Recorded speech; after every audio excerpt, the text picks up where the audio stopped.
Hi friends, कसे आहात तुम्ही? Welcome to my channel, YouTube channel हिपालीवड. आज आपण ठाण्याहून जात आहोत एकविरा आईचे दर्शन करण्यासाठी. आम्ही सकाळी निघालो आहे एकविरा आईचं दर्शन करण्यासाठी.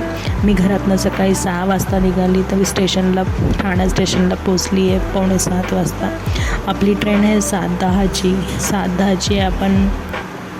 आपल्याला ठाण्याहून 6:10ची पुणा इंटरसिटी ट्रेन आहे. त्या ट्रेनने आपण लोणावळ्याला जाणार आहोत. चला, मी जास्त व्हिडिओ नाही काढला आहे, तुम्हाला पुढे व्हिडिओ नक्कीच बघायला भेटेल. आपण लोणावळ्याला पोचल्यानंतर लोणावळा स्टेशनला उतरल्यावर आम्ही लोणावळा स्टेशनला थोडे फोटो काढले. त्यानंतर आम्ही पुढे निघालो. आम्ही फोटो काढून झाल्यावर लोणावळा स्टेशनवरनं बस पकडण्यासाठी निघालो. थोडंच 5-10 मिनटाच्या अंतरावर तुम्हाला लोणावळा स्टेशनवरनं कारला फाट्यासाठी तुम्हाला बस भेटेल. तिथून तुम्हाला पर पर्सन तुम्हाला 17 ते 18 रुपये बस चार्ज करते. कारला फाट्यावर उतरल्यानंतर तुम्हाला कारला फाट्यावरनं वर जाण्यासाठी ऑटो असतात. तिथून ऑटोवाला पर सीट 20 रुपये घेतात आणि त्यात वर जाणार त्यासाठी तर 150 रुपये तिथून पुढे घेतात. तर आम्ही 4-5 जण होतो, त्यामुळे त्यांनी वर पोचवण्यासाठी 250 रुपये घेतले. एकविरा आईचं मंदिर हे डोंगरावर असल्यामुळे तुम्ही बघू शकतात की किती छान वळण आणि आपल्याला जायचं आहे. रस्ता खूप छान आहे. इथलाच वर जाताना बिलकुल अडचण येत नाही.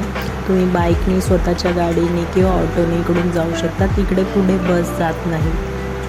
ही ऑटो आपल्याला मंदिराच्या मागच्या साईडला सोडते. या रस्त्यानेही तुम्ही जाऊ शकतात. इथे सोडल्यानंतर ऑटोवाल्याने आम्ही इथे थोडे काही फोटो वगैरे काढले आणि त्यानंतर पुढच्या प्रवासाला चालू केलो.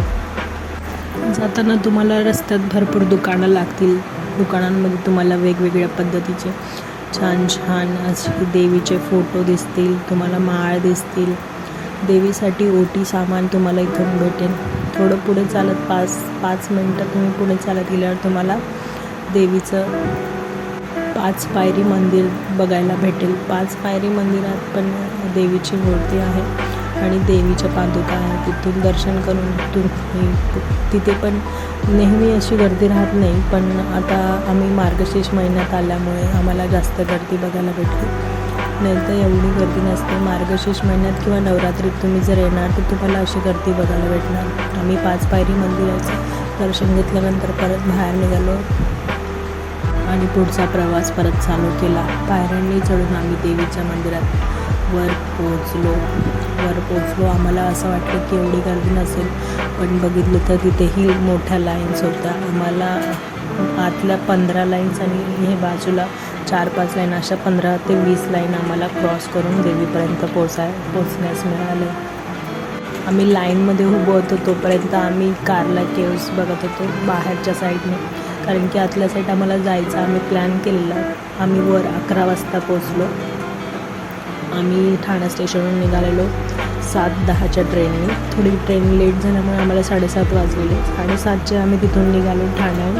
तर आम्हाला इथे पूर्ण मंदिराच्या इथपर्यंत येण्यासाठी आम्हाला टोटल टाईम असा लागला आहे 11 वाजता. आम्ही 11 वाजेला लाईनमध्ये उभं राहिलो आणि 11 वाजेपासून लाईन जशी आम्ही स्टार्ट केली तर आतमध्ये मंदिरात आमचा नंबर हा 1 वाजता लागला. म्हणजे देवीचं जे दर्शन आम्ही करण्यासाठी निघालेलो, जे दर्शन आमचं झालं ते 1 वाजता असं आमचं दर्शन झालं. तर आम्ही लाईनमध्ये उभे असताना आजूबाजूची गर्दी कॅप्चर केली. त्यानंतर काही आमचे फोटोज काढले. लाईन तशी खूप मोठी होती आणि मी आणि माझी एक फ्रेंड आम्ही हे फर्स्ट टाईम आलेलो, त्यामुळे आम्हाला असं वाटत होतं की आम्ही खूप मोठ्या लाईन्समध्ये उभं राहिलो. नाही तर आम्ही दुसरे लॉग्स वगैरे बघितलेले, त्यात आम्हाला एवढी लाईन्स वगैरे दिसली नाही. त्यांचे सहज दर्शन झालेले बघितलेले आम्ही. पण आम्ही फर्स्ट टाईम आलो आणि नेमकं मार्गशीर्ष महिना असल्यामुळे खूप मोठी लाईन आणि संडेची सुट्टी असल्यामुळे एवढ्या मोठ्या लाईनमध्ये आम्हाला उभं राहावं लागलं. आम्ही येत असताना माझ्याबरोबर एक इन्सिडेंट झालेला. आम्ही ट्रेनमध्ये चढत असताना माझी चप्पल खाली पडली प्लॅटफॉर्मवर. पण सगळ्यांनी पब्लिकनी चढता माझी प्लॅटफॉर्मच्या खाली चप्पल ढकलून दिली. मी एका चप्पलने इथपर्यंतचा देवीचा प्रवास केला. नंतर म्हणजे ती चप्पल बाजूला ठेवली की असा विचार केला की पोचल्यानंतर परत ती आम्हाला चप्पल भेटेल. पण जेव्हा आम्ही रिटर्न गेलो तेव्हा मला चप्पल तर भेटलीच नाही. पण उगाच आम्ही ती एक चप्पल एवढी दिवसभर मिरवली आमच्यासोबत. लाईनमध्ये चालत असताना आम्हाला पुढे तिथे डान्स करत होते सगळे देवीच्या गाण्यावर. आम्हालाही तसं नाचू वाटलं. तसे माझे पोरं तर नाचतच होते, डान्स करतच होते.